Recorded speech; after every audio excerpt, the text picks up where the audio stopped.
The day started like any other. Katie walked out of her job, smiling at the camera, sending a quick selfie to her mother. She didn't know it would be the last photo anyone would ever see of her alive. By the time night fell, her family was frantically calling her phone. No signal, no response. And by 7:48 p.m., her mother officially reported her missing. A small, quiet panic began to ripple through the community. But what no one knew, what the police didn't see coming, was that the real danger wasn't out there in the streets. It was inside her life, hiding in plain sight. The first man they questioned was a friend, Wayne. He seemed nervous, guilty, and the scene at the abandoned house made him look worse than anyone could imagine. Graffiti, satanic symbols, a body in a concrete box.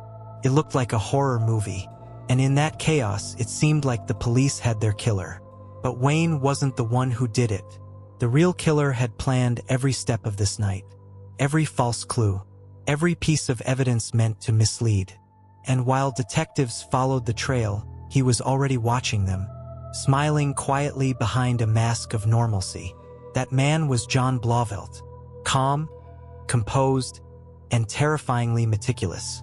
Every story he told investigators, every subtle gesture, was carefully crafted to push suspicion onto everyone else.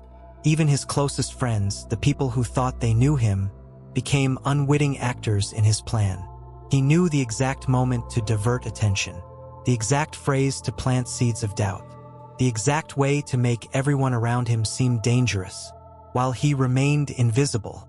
And then there was Hannah Thompson, a 17-year-old girl who believed she was part of a story, but didn't realize she had become part of a nightmare. Her loyalty to John made her a partner in deception, even as the world around them began to close in. Every funeral, every hidden camera, every whispered observation was a step closer to unraveling the truth. But John moved with confidence, calm as a predator, untouchable in his own mind. The detectives were clever, but they hadn't seen someone like him before. He wasn't the type to crack under pressure. He wasn't sloppy. He was precise, calculating, almost eerily human in the way he manipulated every situation. And while the first interviews pointed in one direction, a small detail began to emerge. Someone remembered seeing bags of trash being moved. A neighbor noticed a car in an unusual spot. A cell phone pinged in the wrong place. Little cracks formed in John's carefully constructed facade, and the detectives began to notice them. By the time they got to the funeral, the stakes had never been higher.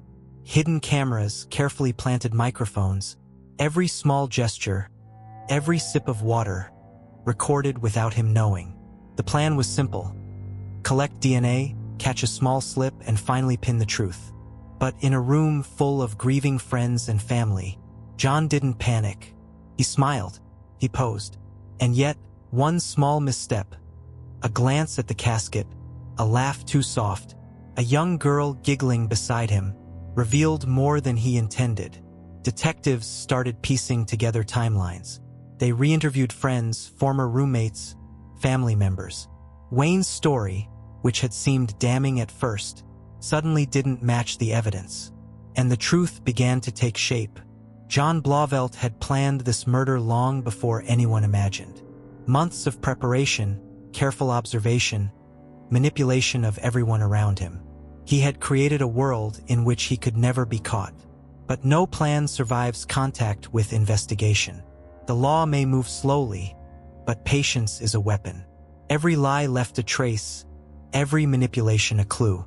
And the detectives began to see it all. The gaps in alibis, the conflicting stories, the subtle control John exerted over everyone around him.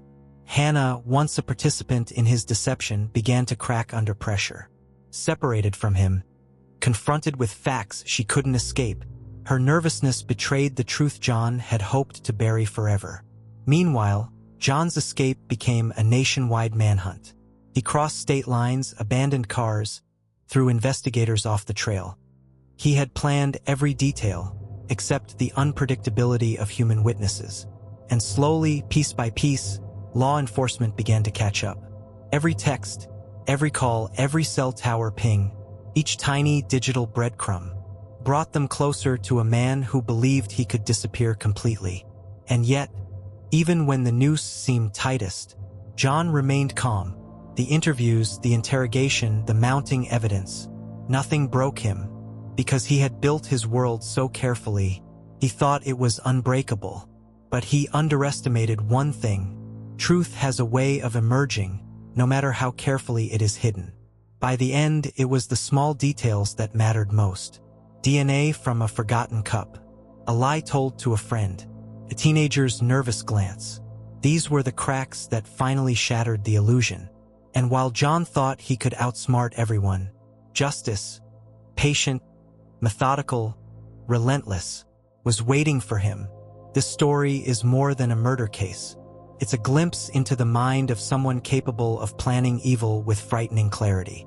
A reminder that sometimes the person you trust most, the one who moves calmly among us, can be hiding secrets darker than anyone can imagine.